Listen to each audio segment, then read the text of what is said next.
Alright guys, coming to you from my little guitar workshop down here. But I thought I'd show you the progress on the guitar here. And I've been doing a lot of work on the neck, as you can see.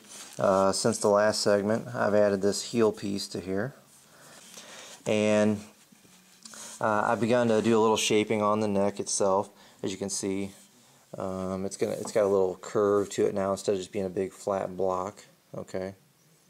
And it's going to get a little thinner as I start to finish it out, but I was just kind of starting to rough in the shape.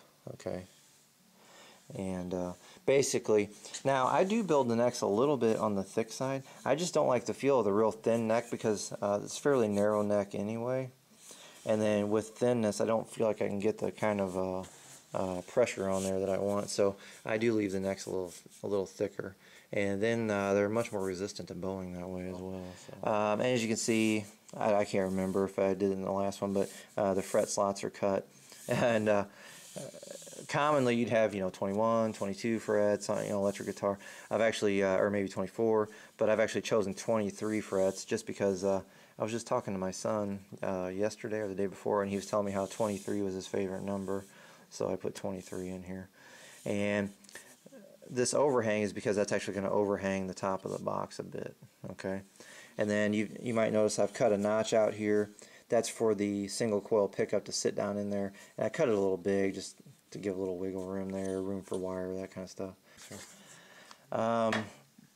Now let me show you how this neck goes into the box, and so you can kind of see how this is all going to work out in the end here.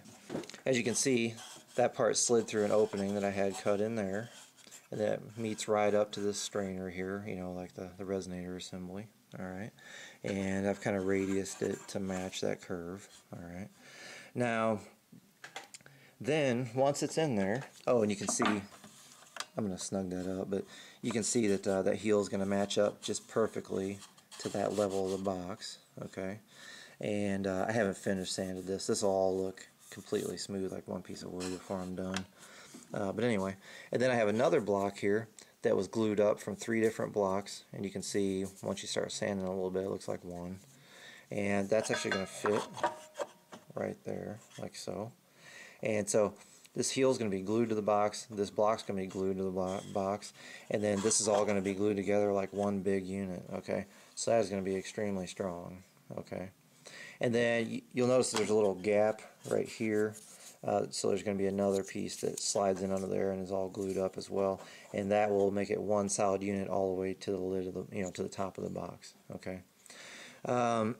Now, then back here, I took another piece of that neck material and I cut that out real nice, and that slid through to the inside here, and I radiused that the same way. All right. And then, of course, I'm gonna have my tail piece on there, and I might show you that here in a second.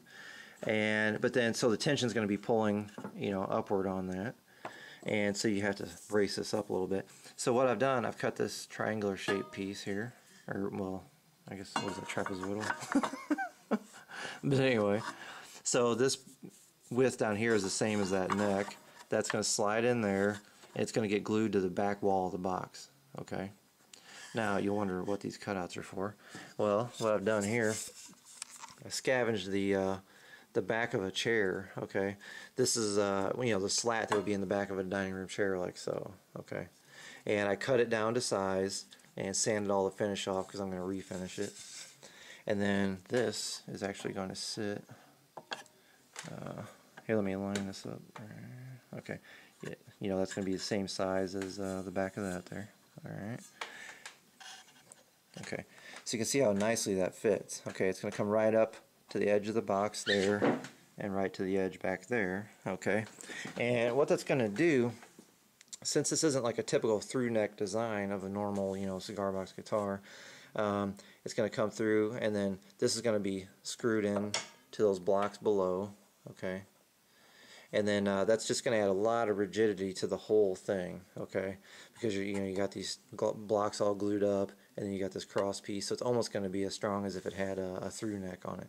And this happens to be the perfect thickness that when this lid closes, it closes nice and tight, but that lid is actually I mean, just right above here. I mean, just everything just barely fits. All right, and it's gonna be nice and snug. And I just picked that piece because you know, I think it has a really cool look to it in it. And I'm gonna actually finish it out and do some painting and different things inside the box too to make it really interesting. And then once again, remember these strainers. There's gonna be holes bored in these corners, and so those will be coming through. You know, something like that. Okay. Now the only other thing I might do is put some triangular shaped blocks in these corners, just to kind of gusset things a bit so that the box is even more stable. Okay. And let's see here. I guess I could flip this over and kind of give you another look from the top. Alright guys, so I've got the guitar flipped over here, and so I can give you an idea, just an overview again, how it's going to be laid out.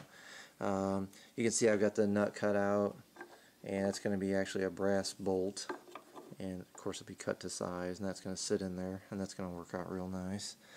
You can see the fretboard's going to overhang the box a bit, and the heel is going to fit up against here real nice and snug. And then I've got the strainers that are going to be sunk down in there, so that should look nice. And then you got this strainer here that's going to act sort of as a resonator, and then the stainless steel bowl is going to sit down in there real nice.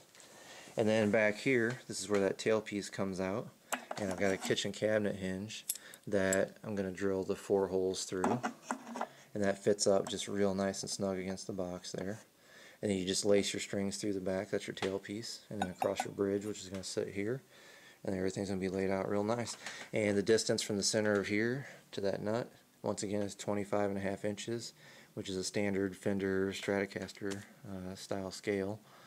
And I've got 23 frets on this one, so should turn out pretty cool.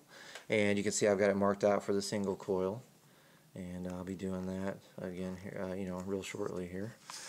But anyway, that should give you a pretty good overview of where I'm at, and I'll come back in the next segment, and hopefully I've got a lot more of it kind of buttoned up. So thanks for watching and commenting and everything. I really do appreciate it, and I'll see you later. Bye.